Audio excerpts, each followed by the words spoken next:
Saudari-saudaraku, selamat pagi. Selamat pagi.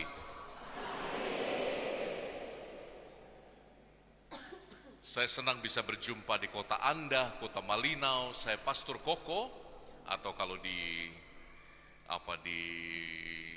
sosial media saya dipanggil Romo Koko. Dan kesan pertama ketika memasuki gereja Anda, wah, ini ada katedral ini di kota Malinau ini. Karena gerejanya besar sekali, tinggi, gagah, megah. Dan ternyata terlebih lagi umat yang hadir hari ini luar biasa. Kelihatan bersinar, bercahaya, kelihatan Anda ini semua orang baik ya. Seperti para malaikat. Iya, luar biasa ya. Malaikat maut.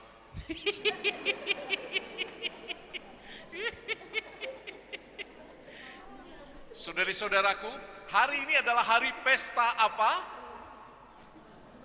Pesta apa? Hari pesta pembaptisan Tuhan.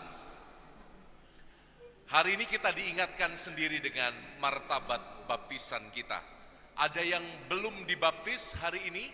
Angkat tangan yang belum dibaptis, ada? Semua sudah dibaptis? Dan itu sebabnya suara yang sama yang terucap dari atas langit saat Tuhan Yesus dibaptis juga menyapa Anda. Inilah anakku yang terkasih, kepadanya aku berkenan. Kadang-kadang kita lupa dengan martabat baptisan kita sendiri. Hari ini Injil mengingatkan kita dengan begitu tegas bahwa kita ini adalah anak-anak Allah. Tidak peduli rupanya bagaimana, warna kulitnya apa, bahasanya bagaimana. Tidak peduli Anda latar belakangnya seperti apa, Anda adalah anak-anak Allah yang terkasih. Maka ini poin pertama Romo, Anda adalah anak-anak Allah yang terkasih. Coba tunjuk hidung orang di sebelah kanan kiri Anda, katakan kamu anak Allah yang dikasihi. Katakan, kamu anak Allah yang dikasihi. Depan belakang, kamu anak Allah yang dikasihi. Kita seringkali lupa dengan kebenaran ini karena di zaman serba modern, pengalaman dikasihi itu menjadi pengalaman yang transaksional. Kasih menjadi sesuatu yang harus ada upahnya. Kasih itu harus ada syaratnya. Betapa tidak, sejak kecil kita diajar, kalau kamu pintar, baru kamu berharga. Kalau kamu kaya, nanti baru kamu berharga. Kalau kamu berprestasi, baru kamu berharga. Kalau kamu terkenal, baru kamu jadi orang hebat. Lalu banyak orang berusaha mencari ketenaran, popularitas, kekayaan, prestasi. Salah gak itu? Enggak. Kalau memang Anda kaya, puji Tuhan. Kalau memang Anda tenar, puji Tuhan. Kalau memang otakmu pintar, puji Tuhan. Syukur kepada Allah. Tapi masalahnya kan gak semua orang seperti itu. Banyak yang dalam hidup ini gagal. Betul gak? Betul gak? Banyak yang dalam hidup ini terpuruk. Dan apakah pada saat kamu gagal dan terpuruk, kamu tidak lagi menjadi anak Allah yang berharga? No, kamu tetap identitasnya tidak hilang. Kita adalah anak-anak Allah yang dikasihi. Kebenaran ini mengingatkan kita bahwa Anda tidak perlu bersusah payah mencari kebahagiaan dari validasi orang lain. Anda tidak perlu bersusah payah mengejar dengan begitu ambisius kekayaan, ketenaran. Semua akan datang pada waktunya, asal kita berusaha dan berserah kepada Allah. Amin? Amin? Cinta ini sekarang makin transaksional gitu loh. Kita merasa bahwa saya baru diberkati Tuhan kalau saya kaya. Saya baru disayang oleh Tuhan kalau saya terkenal. Aduh, enggak gitu cara mainnya. Cinta Allah itu tidak transaksional. Anda tahu kisah tukang bakso dan tukang becak ya? Anda tahu becak? Di sini enggak ada becak mungkin ya? Hah? Ada, di Malinau ada becak. Pakai motor atau masih di kayu, pakai sepeda? masih pakai sepeda. Oke, suatu hari ada tukang becak pergi ke tempat tukang bakso, mau makan bakso. Lalu dia tanya, berapa harganya? 10.000 satu mangkok. Lalu si tukang bakso dengan ketus menjawab 10.000 satu mangkok. Si tukang becaknya nego, nawar, 5.000 lah, kita kan teman. Dengan muka masam si tukang bakso bilang, ya udah 5.000. Tapi ketika baksonya datang, ternyata tidak pakai mie, tidak pakai bihun, baksonya cuma 3. Loh, mana mie-nya? Alah, 5.000 nggak pakai mie. Besoknya si tukang bakso ini pergi belanja ke pasar. Dia ingin pulang ke warungnya dengan jarak yang cukup jauh, banyak belanjaan. Dia pergi ke tempat tukang becak ini. Berapa dari pasar ke warung? Si tukang becak masih dendam dalam hatinya, 10.000. Lalu si tukang bakso menawar, 5.000 lah, kita kan teman katanya. Ya udah 5.000. Si tukang becak sudah menyimpan niat jahat. Apa yang terjadi? Ketika si tukang bakso naik dengan semua belanjaannya, becaknya dikayuh ngebut sekali. Ketika sampai tikungan, becaknya itu hampir terguling. Si tukang bakso teriak, stop, rem. Apa teriak si tukang becak? 5.000 nggak pakai rem.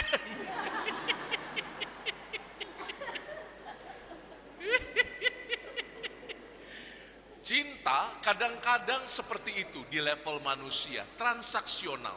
Kamu kasih saya apa, saya kasih kamu apa. Tapi cinta Tuhan tidak transaksional. Cinta Tuhan tidak bersyarat. Cinta Tuhan dengan percuma diberikan pada Anda, dengan gratis diberikan kepada kita. Itu poin pertama, Romo.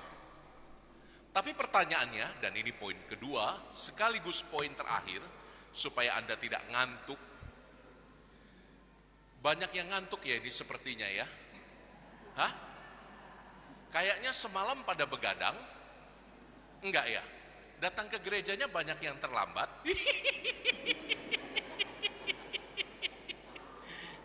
Oke, lanjut poin kedua ya.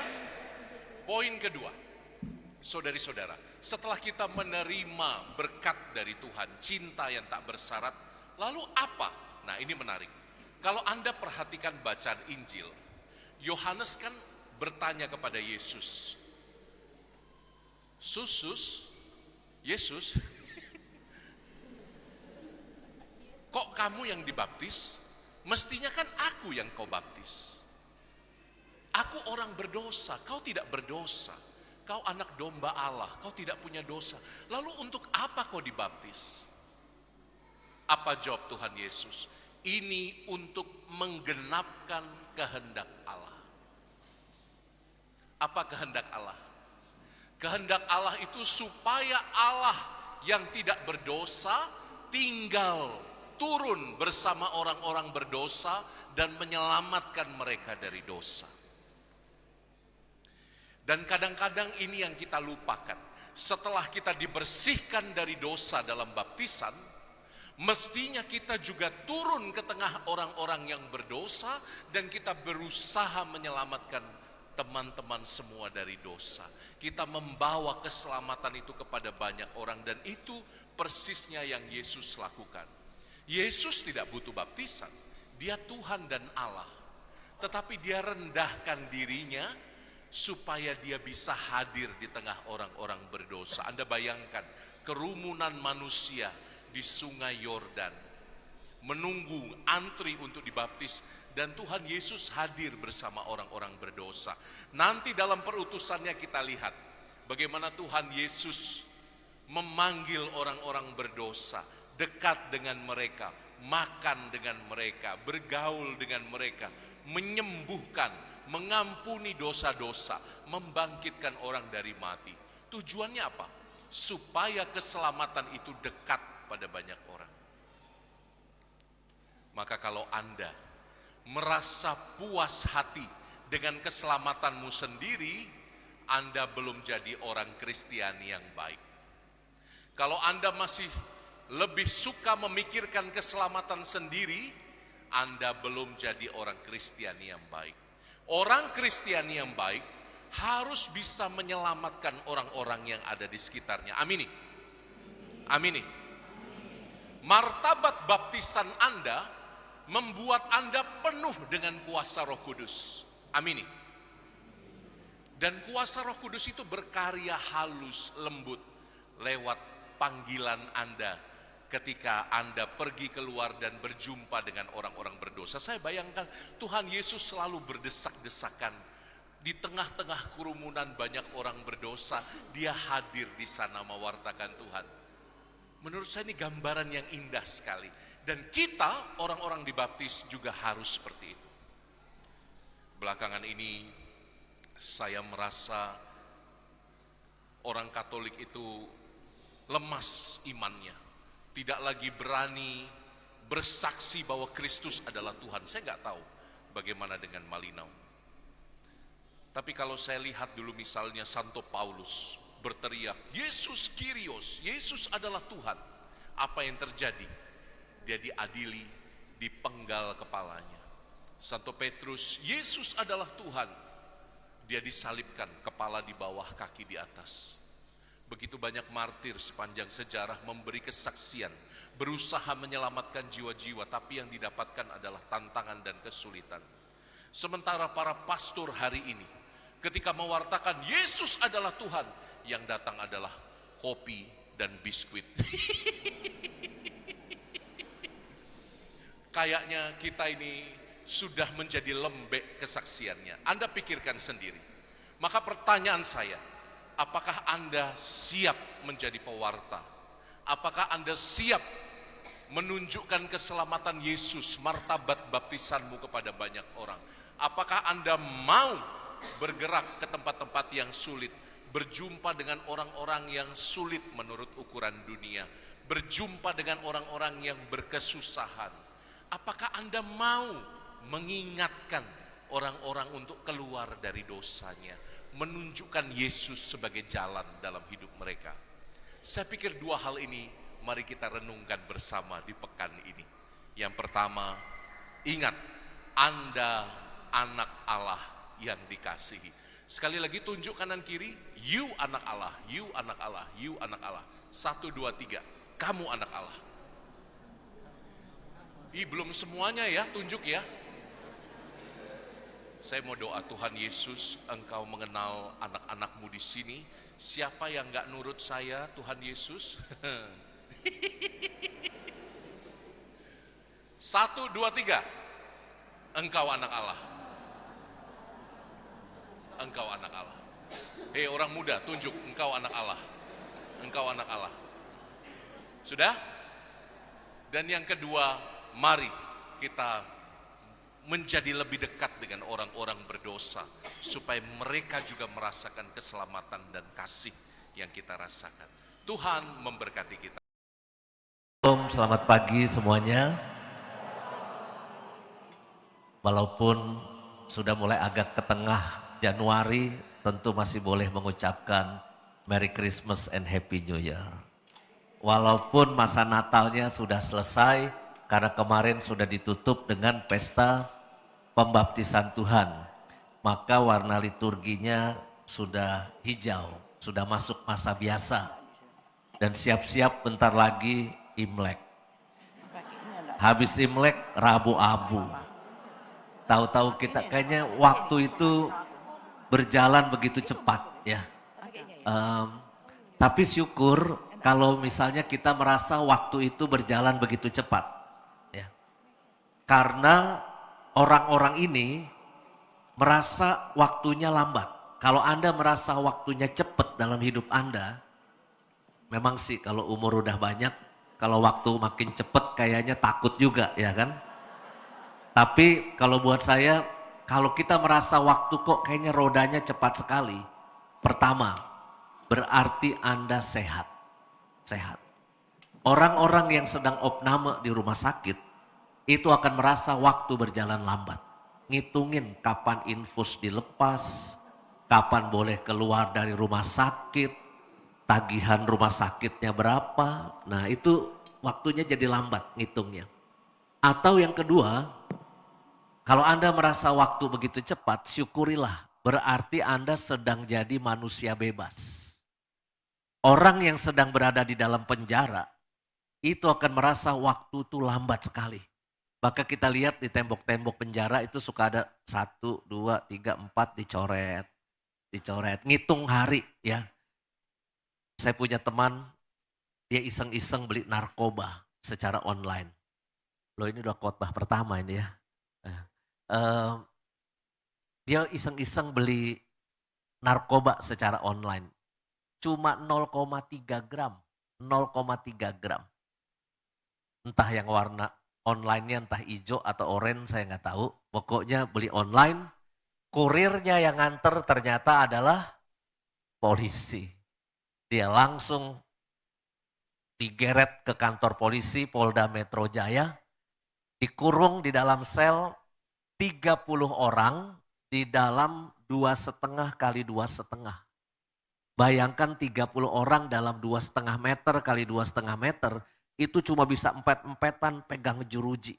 Dia bilang sama saya, setelah bebas harus bayar 45 juta. Setelah bebas dia bilang, aduh Romo, 3 hari rasanya kayak 1 tahun. Karena kalau mau pipis nggak boleh, mau pup sakit perut juga dikerjain sama yang jaga. Jadi dia menderita sekali, rasain saya bilang gitu. Kalau Anda merasa juga waktunya cepat, berarti Anda tidak kesepian. Anda punya keluarga, Anda punya saudara, Anda punya komunitas.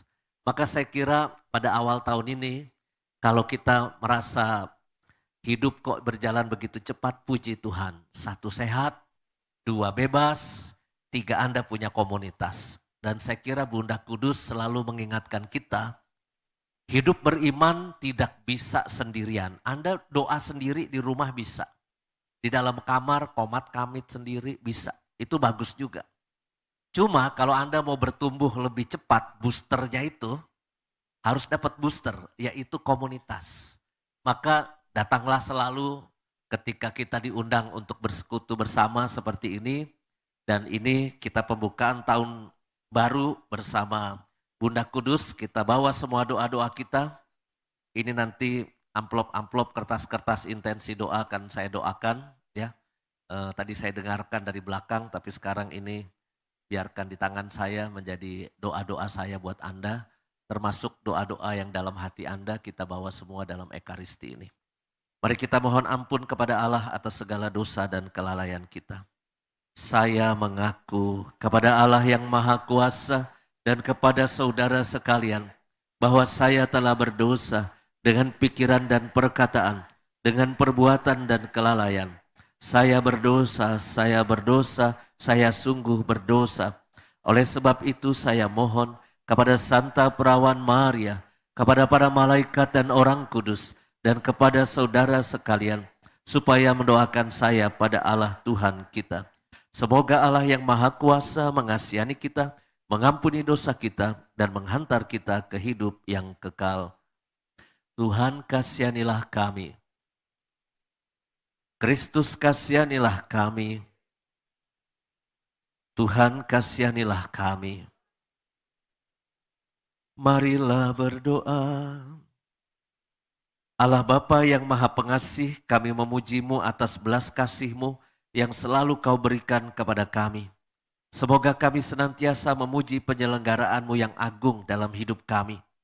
Walaupun kami harus melewati aneka macam peristiwa yang mungkin membuat kami menangis, yang mungkin membuat kami juga goyah, tapi kami percaya Engkau berjalan bersama kami karena Engkau adalah Allah yang Immanuel. Sebab Engkaulah penyelamat kami yang hidup dan berkuasa kini dan sepanjang segala masa. Amin. Mari kita duduk, kita dengarkan firman Tuhan.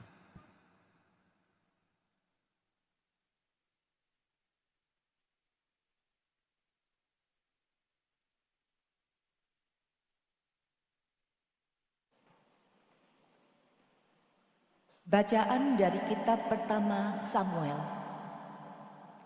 Sekali peristiwa, setelah keluarga Elkana makan dan minum di rumah Allah di Silo, berdirilah Hana istri Elkana, sedang Imam Eli duduk di kursi dekat tiang pintu bait suci Tuhan.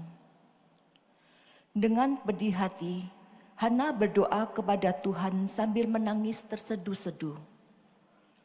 Kemudian Hana bernasar dan berseru, "Tuhan semesta alam, jika Engkau sungguh-sungguh memperhatikan sengsara hamba-Mu ini dan mengingat kepadaku dan tidak melupakan hamba-Mu ini, tetapi memberikan kepada hamba-Mu ini seorang anak laki-laki, maka aku akan memberikan dia kepada Tuhan untuk seumur hidupnya.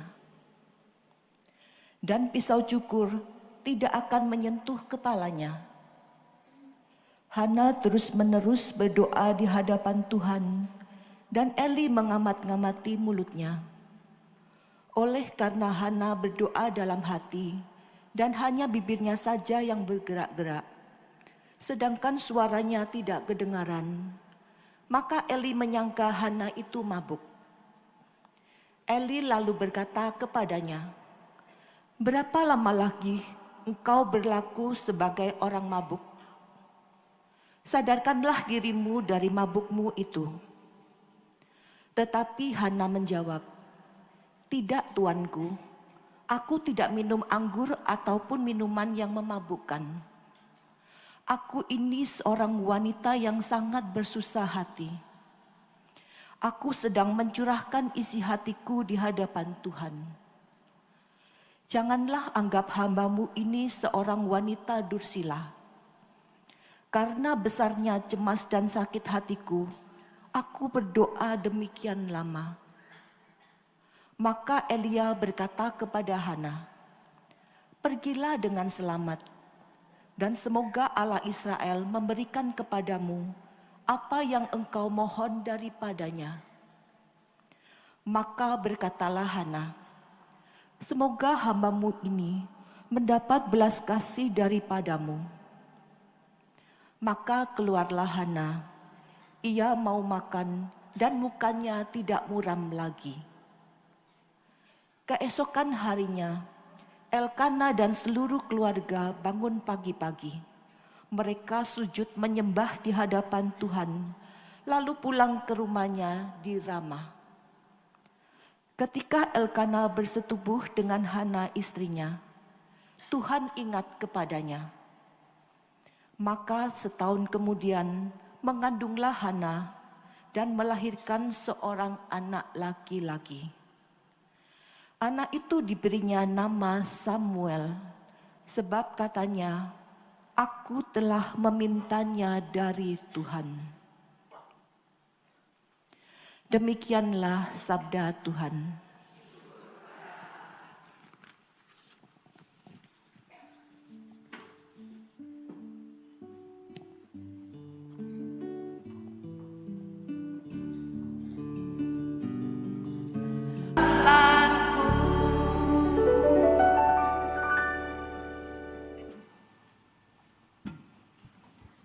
Mari kita bangkit berdiri.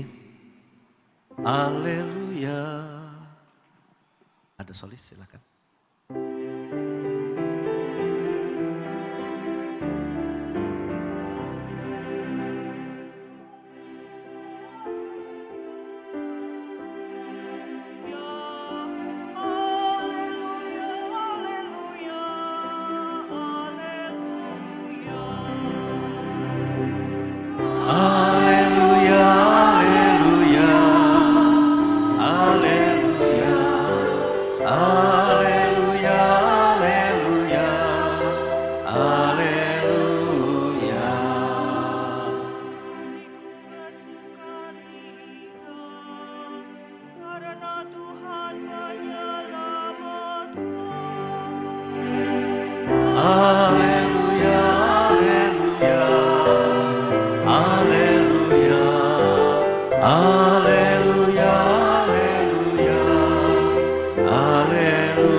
Tuhan bersamamu Inilah Injil suci menurut Markus. Dimuliakanlah Tuhan.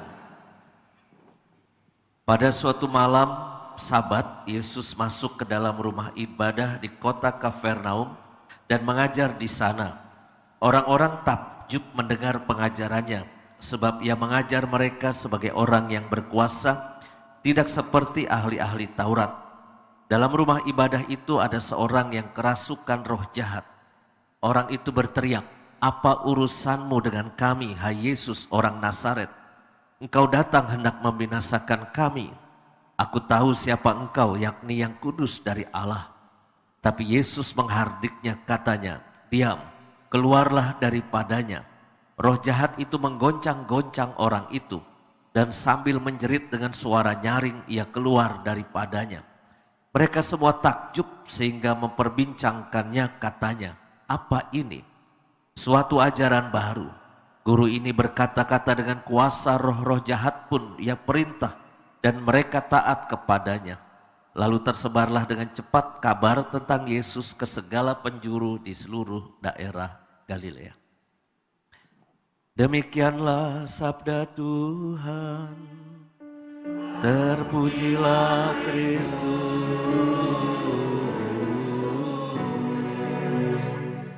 Silahkan duduk.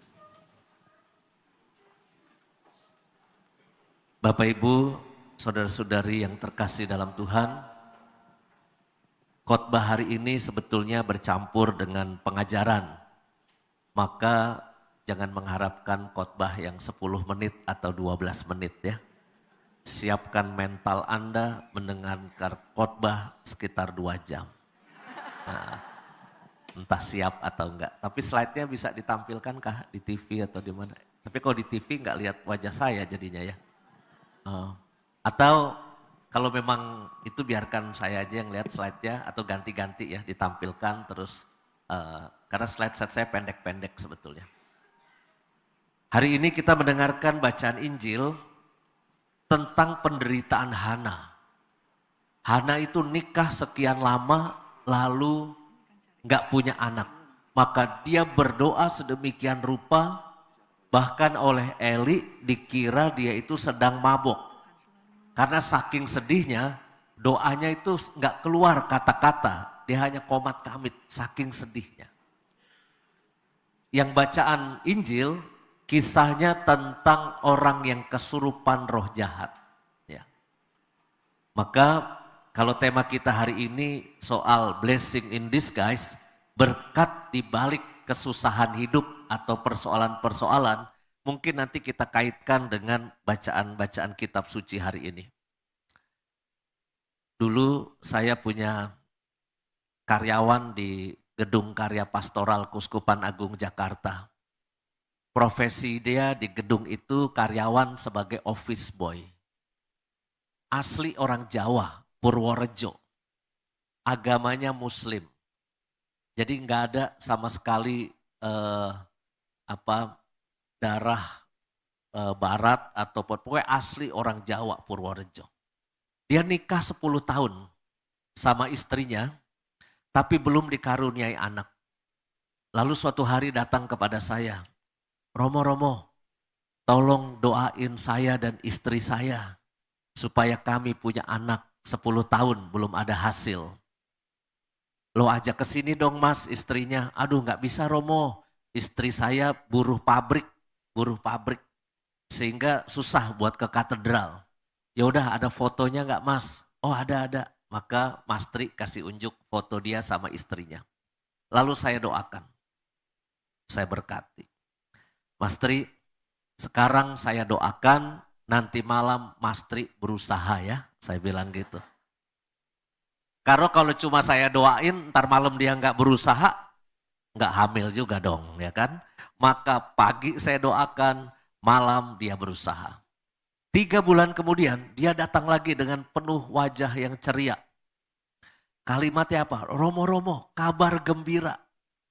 Doanya Romo sukses menghamili istri saya.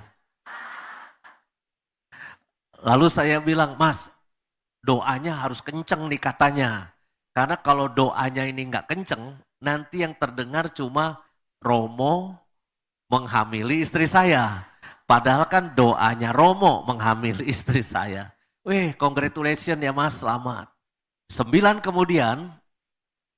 bulan kemudian, tiba-tiba datang lagi Mas Tri. Romo sudah lahiran. Weh, puji Tuhan. Cowok atau cewek? Nama anaknya. Cewek Romo, dikasih nama siapa? Maria Saklitinov. Mas, kan sampean Muslim. Kok pakai nama Maria sih? Mau dibaptis, saya bilang, jadi Katolik. Oh enggak Romo, ini bukan Maria Bunda Maria. Ini Maria bintang telenovela Maria Mercedes. Mas, Maria Mercedes juga Marianya dari Bunda Maria, saya bilang gitu. Terus kok pakai kata Saklitinov, itu kayak orang Eropa Timur gitu ya. Padahal kan asli Purworejo. Apa yang terjadi? Dia bilang apa? Saklitinov itu singkatan Romo. Anak saya lahir Sabtu Kliwon 3 November. Nah, tapi betapa bahagianya dia ketika dia bisa punya anak. Bisa punya anak. Saudara-saudari, penderitaan hidup itu jenisnya macam-macam. Ya. Ada yang karena tadi gak punya anak kayak Hana. Ada juga yang mungkin karena kesulitan ekonomi, kebangkrutan ekonomi. Bisa juga karena sakit penyakit. Bisa juga mendapatkan kecelakaan, musibah. Ya. Saudara-saudari kita yang di Sumatera, mimpi apa tadi malam, tiba-tiba kok ada banjir sedemikian besar. Dulu kita menyebutnya itu bencana alam, ya. Tapi sekarang kayaknya bukan bencana alam, bencana yang dibuat oleh manusia. Maka gereja lebih menyebutnya bencana ekologis. Berarti di situ ada campur tangan manusia sampai alam ini error. Kita nggak pernah tahu kapan penderitaan itu datang. Maka ada pertanyaan, ya. Why bad things happen to good people? Kenapa hal buruk terjadi kepada orang baik? Ya. Why bad things happen to good people? Maka pertanyaan saya adalah, apakah mungkin kita hidup tanpa persoalan? Mungkin enggak? Ada di sini yang berani tunjuk tangan sama saya, Romoyus, saya tidak pernah menderita dalam hidup saya. Tidak pernah menangis, tidak pernah sakit hati, tidak pernah sakit. Apakah ada yang berani tunjuk tangan pada saya? Enggak ada. Syukur enggak ada. Karena cuma 2 tempat yang tidak ada penderitaannya. 1, surga. Artinya you masih hidup. Kalau masih merasa punya persoalan, berarti kita masih hidup. Belum mati, masih hidup di dunia. Yang kedua, kalau Anda merasa masih punya persoalan, itu berarti yang satu lagi tempatnya itu adalah rumah sakit jiwa. Jadi kalau Anda masih merasa punya persoalan, berarti Anda masih waras. Kalau di rumah sakit jiwa, Anda bebas mau jadi apa. Nggak merasa punya problem di sana. Maka kadangkala bisa terjadi sesuatu yang buruk dalam hidup kita. Ada bapak-bapak aktivis paroki, dewan paroki, prodiakon, donatur gereja, kurang baik apa dia. Dia punya anak semata wayang umur 17 tahun, anak lelaki, dapatnya pun susah. Tapi ketika umur 17 tahun, tiba-tiba anak lelaki semata wayangnya itu meninggal dunia. Dia tiba-tiba marah sama Tuhan dan dia berhenti dari semua aktivitas. Dia tidak mau pelayanan lagi, dia tidak hadir rapat dewan paroki, dia tidak aktif jadi prodiakon lagi, dia marah sama Tuhan. Bisa terjadi begitu dalam hidup kita. Tapi itulah dunia, itulah dunia. Ya. Nah, kita ingin sama-sama melihat bahwa apa artinya itu semua? Kalau kita menghadapi itu semua apakah kita cukup berhenti protes sama Tuhan atau kita mau beranjak lebih lanjut? Slide kedua. Kalau ada yang bad dalam hidup kita, maka pasti dalam benak kita harus ada yang bagus. Jadi kita itu menolak sesuatu yang buruk. Dan kita pengennya hidup kita bagus semua, ya, lancar semua. Kalau ada bencana, berarti yang bagus yang harus kita hindari adalah hidup kita terhindar dari bencana-bencana itu. Kalau ada sakit penyakit, maka yang good itu adalah kita sehat semua. Kalau yang namanya bad itu adalah miskin, maka yang good itu adalah kita hidupnya ini sejahtera dan berkecukupan. Itu pola pikir kita. Kalau ada yang bad, tapi harus ada yang good. Dan kita pengennya yang good. Ini kadangkala membuat kita stres sendiri. Karena apa? Kita kecewa. Kita harapannya apa, tetapi yang terjadi apa? Saya cuma ingin menegaskan bahwa it's not really bad. Itu sebetulnya enggak benar-benar buruk gitu. It's just happen. Itu hanya terjadi dalam hidup kita. Dan memang begitulah kehidupan. Ada peristiwa-peristiwa yang kadang-kadang terjadi dalam hidup kita. Ada sebuah dongeng yang sangat legendaris dari Anthony de Mello. Ada seorang petani miskin. Ya. Petani miskin ini punya kuda cuma satu. Namanya miskin. Ya. Kenapa dia miskin? Kudanya cuma satu. Karena tetangga-tetangga yang lain kudanya puluhan. Punya kandang yang besar, orang kaya dia.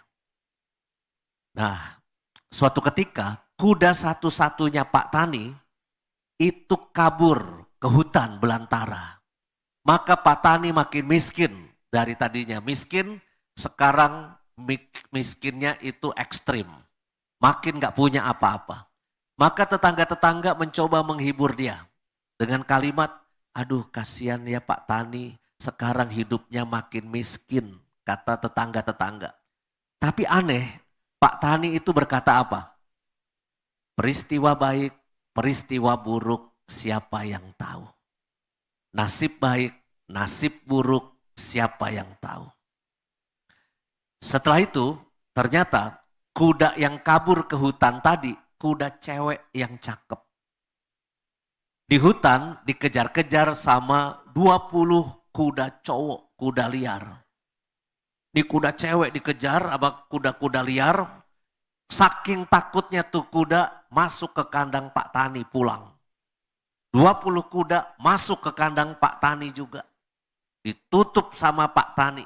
Pak Tani sekarang jadi orang kaya. Punya 20 kuda. Tetangga-tetangga datang lagi berkunjung. Ngucapin selamat. Kalau tadi kan ngucapin belas kasihan. Sekarang ngucapin selamat. Weh, selamat ya Pak Tani. Sekarang sudah jadi orang kaya. Pak Tani sekarang punya 21 kuda. Lalu apa jawaban Pak Tani? Bu, Pak, nasib baik, nasib buruk, siapa yang tahu?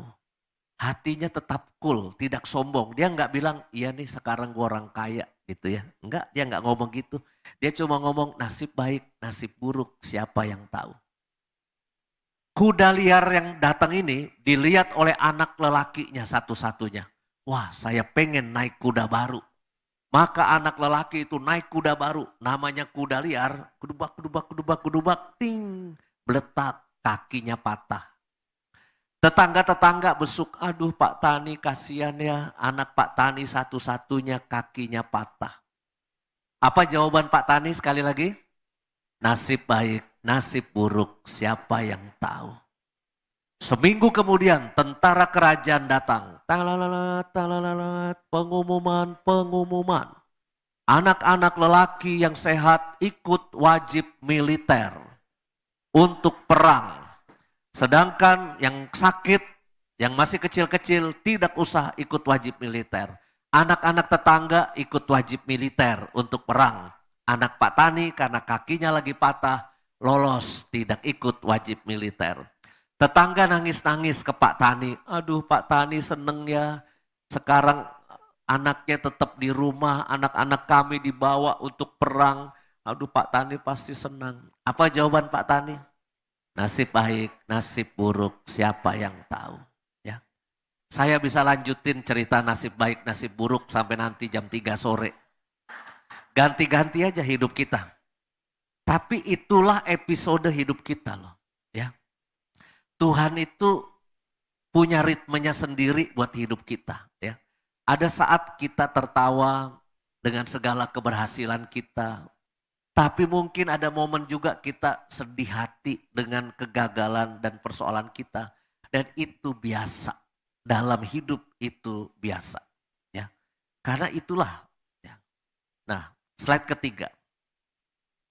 Karya keselamatan Tuhan akan terus bekerja untuk kehidupan kita.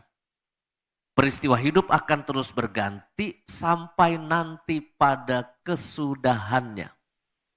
Mungkin ada dosa, mungkin ada kegagalan, mungkin ada aib, mungkin ada kejatuhan, mungkin ada sakit dalam hidup kita.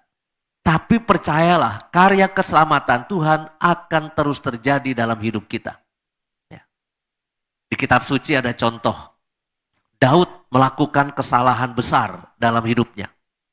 Daud itu kan orang pilihan Tuhan. Dia punya kesalahan besar apa? Siapa yang ingat kisah dalam kitab suci? Ngintip mandi Betsheba. Dia lagi berdiri di balkon, terus ngintip. Wih, ada Betsheba nih. Cakep juga nih. Ya. Maka lalu dia namanya raja. Dia melakukan kejahatan yang luar biasa. Yaitu pembunuhan berencana. Kena pasal KUHP nomor berapa itu Daud tuh ya.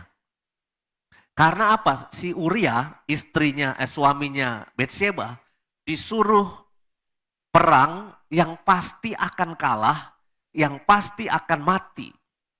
Ya. Maka benar terjadilah Uria itu mati. Maka karena Betsheba sudah sendiri, tidak ada suaminya, maka Daud ngambil Betsheba. Nabi Nathan marah. Kamu berdosa besar, itu kata Nabi Nathan. Tapi lihat, Anda baca enggak silsilah kelahiran Tuhan Yesus di Injil Matius?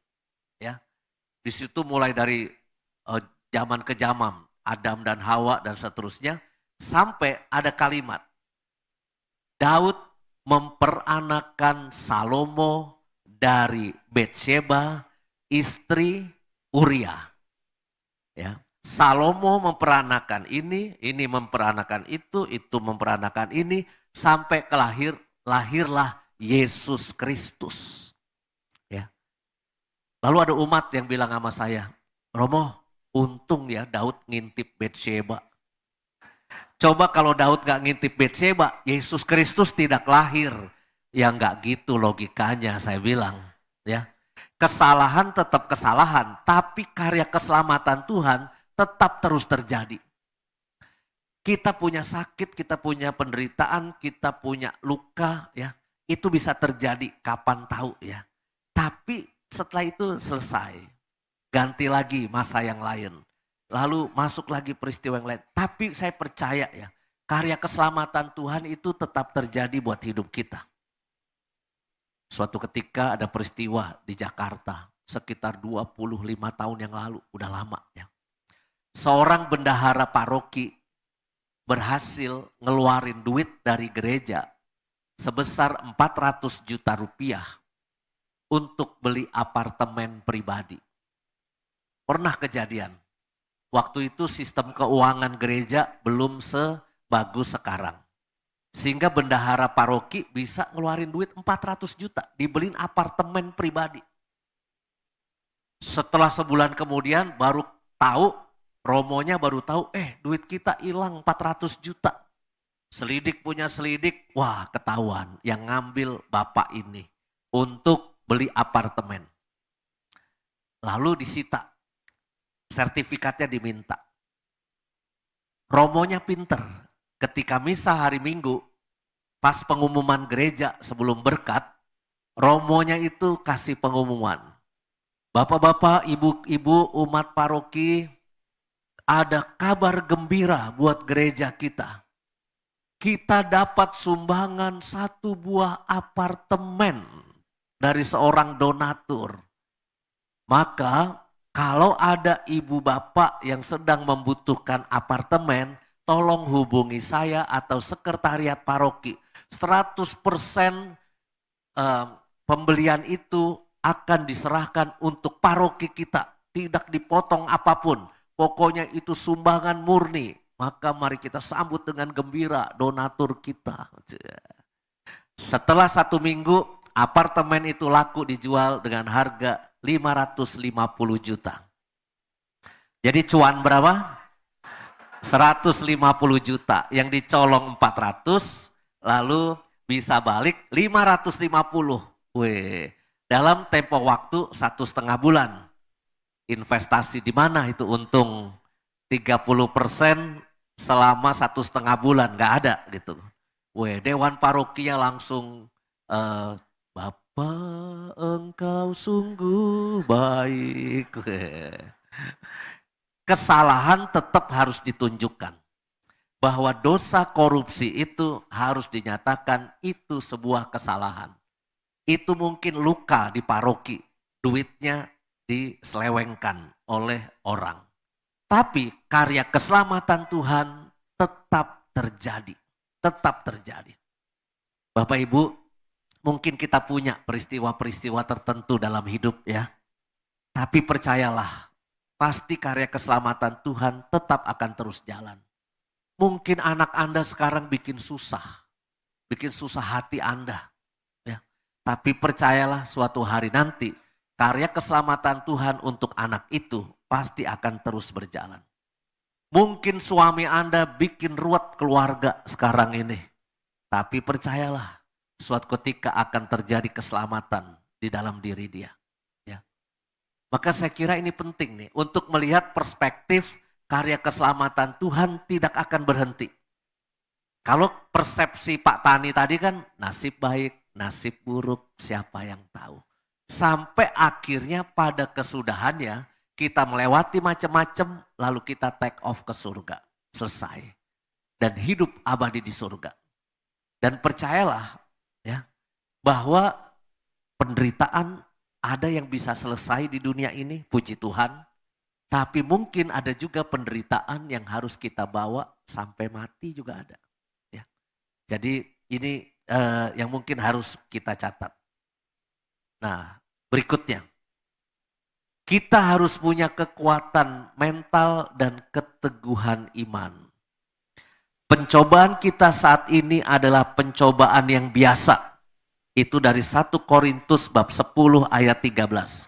Mungkin kalimat Anda Anda berkata kepada saya, kok pencobaan yang biasa, Romo, berat nih persoalan saya. Maksudnya pencobaan biasa itu apa? Itu sudah pernah terjadi dalam diri orang lain. Jadi kalau kita sakit kanker, kita bukan orang satu-satunya yang sakit kanker. Ada orang lain yang dulu-dulu juga sudah sakit kanker. Kalau ada orang ditipu lalu bangkrut, itu Anda bukan satu-satunya orang yang bangkrut secara ekonomi. Kalau ada anak yang bikin susah, Anda bukan satu-satunya orang tua yang susah sedunia ini. Maka pencobaan yang sedang kita alami itu adalah pencobaan biasa. Artinya memang sudah ada sejak kita hidup pun. Ya. Maka saya kira Tuhan pasti berikan kita kekuatan untuk melewati itu. Tapi kita harus punya kekuatan mental dan keteguhan iman. Suatu ketika tanggal 2 bulan 2 tahun 2002. Itu kan tanggal bagus buat kawin tuh ya. Menurut orang Chinese tuh tanggal 2, bulan 2, itu kan 22 kan akur tuh ya. Jadi itu kawin tanggal, dan itu hari Sabtu.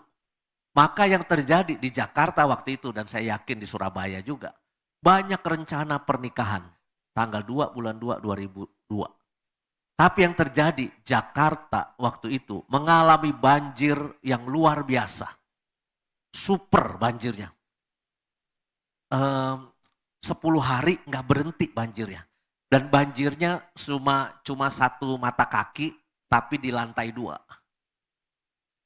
Jadi segini nih hilang nih, harta benda hilang. Ada orang Katolik di perumahan, di paroki saya waktu itu, rumahnya jejeran. Kalau komplek perumahan biasanya kan ekonominya kurang lebih mirip-mirip ya kurang lebih selevel. Nah, apa yang terjadi? Ada 2 orang Katolik tetanggaan. Orang Katolik pertama, ketika dia tahu harta bendanya habis, apa yang dia lakukan? Dia minum baygon, dia minum obat serangga. Dia mati bunuh diri. Itu orang Katolik yang sebelah kiri, yang rumah yang kiri. Yang kanan sama juga hancur, barang-barangnya semua hancur, mobilnya hancur, semua barang lah. Dia datang ke gereja, Pak, saya tanya, bagaimana rumah? Hancur Romo, habis semua. Aduh Kak, turut berduka ya Pak ya. Gak apa-apa Romo, mendingan saya ke gereja aja sekarang. Saya bantu-bantu di dapur umum. Apa yang terjadi? Dia rumah hanya hancur, tapi dia ke gereja, dia masak, bantu dapur umum. Setelah itu dia masuk pakai perahu karet, dia bagi-bagi nasi bungkus ke pengungsi-pengungsi di kompleks itu. Lalu setelah itu sebulan kemudian, gimana Pak? Ya sudah mulai bersih-bersih Romo, mudah-mudahan Tuhan kasih balik rezeki gitu kata dia. Sekarang hidupnya sudah lebih baik, rumahnya sudah lebih besar daripada yang dulu. Ya. Bayangkan penderitaan orang bisa sama loh. Tapi mentalnya ini bisa beda. Bisa beda. Yang satu mati bunuh diri, yang satu dia nolong orang, dapur umum, dia bagi-bagi dan Tuhan balikin rezekinya. Jadi mental ini bisa beda. Iman bisa beda juga. Sama-sama orang Katolik, sama-sama baptisan bayi, sama-sama aktif di PD, sama-sama rajin ziarah Porta Sancta. Tapi ketika kena problem kehidupan, imannya bisa beda. Ya. Ada seorang oma yang sakit, cancer stadium 4+, dokter sudah angkat tangan. Ya. Lalu dia punya anak 2 nih, oma ini, punya anak 2. Anak pertama itu Protestan, anak yang kedua Katolik. Yang pertama, yang Protestan ngundang penginjil dari gerejanya. Maka mendoakan oma dengan penuh iman dan penuh berapi-api. Dalam nama Yesus, jamahlah oma kami ini supaya dia disembuhkan dan sehat seperti dia sedia kala. Tuhan turunkanlah mukjizat di atasnya. Doa yang penuh semangat. Wah, keluarga bersemangat. Anak yang Katolik besoknya datang ngundang saya. Sebelum saya doain, saya tanya-tanya dulu umurnya berapa. 89 Romo. Dokter bilang apa? Ya ini diminta untuk paliatif. Paliatif itu udah nggak ada obat-obatan lagi, cuma ditemani dan masih pakai ventilator, alat mesin dan sebagainya. Keluarga sudah kumpul semua belum? Udah Romo, anak, cucu, cicit udah komplit. Maka lalu saya doakan. Tuhan Yesus, seperti Engkau berdoa di Taman Getsemani. Bila mungkin, jauhkanlah cawan ini daripadanya.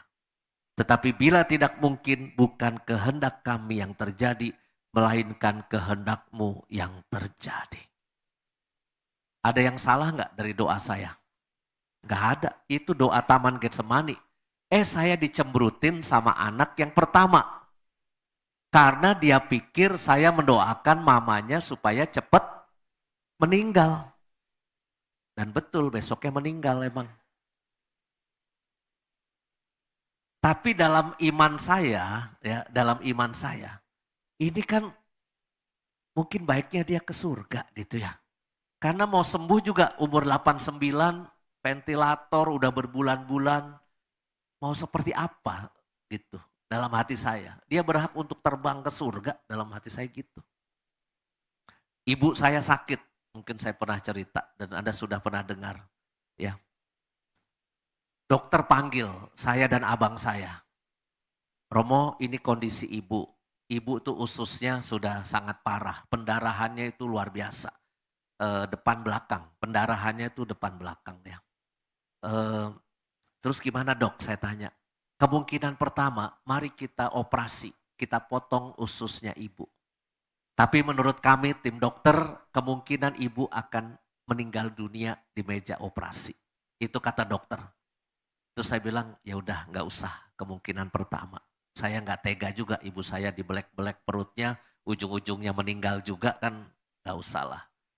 Yang kedua Romo, ada obat, 1 ampul harganya 20 juta. Sekali suntik 1 hari.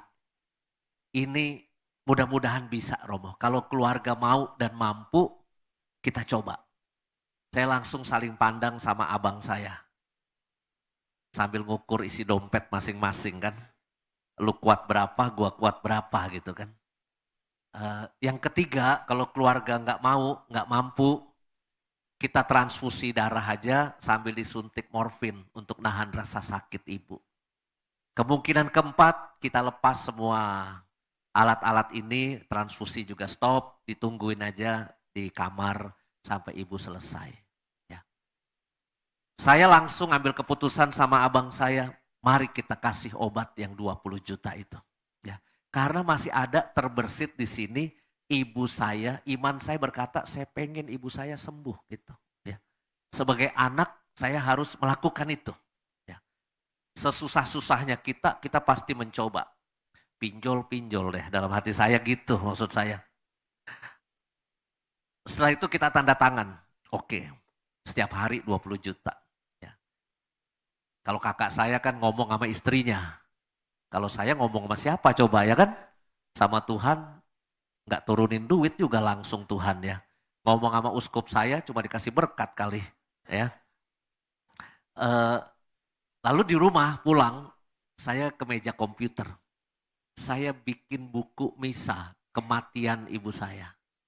Jadi ibu saya masih di rumah sakit, masih kita obatin 20 juta itu, tapi saya sudah bikin buku misa requiem untuk ibu saya. Mungkin Anda berkata, kok Romo Yus gitu sih mendoakan ibunya supaya meninggal? Bukan. Itu contoh 2 hal, iman yang besar dan iman yang benar. Ketika kita menghadapi suatu problem, apapun itu, ini kan contohnya sakit. Mungkin problemnya yang lain ya. Kita punya persoalan lain-lain lah. Iman yang besar itu doa, gedor hati Tuhan. Kitab suci berkata, ketuklah maka pintu dibukakan, carilah maka engkau akan mendapat. Doa seperti Hana tuh pakai nangis-nangis ya. Sampai dikira orang mabok juga nggak apa-apa lah.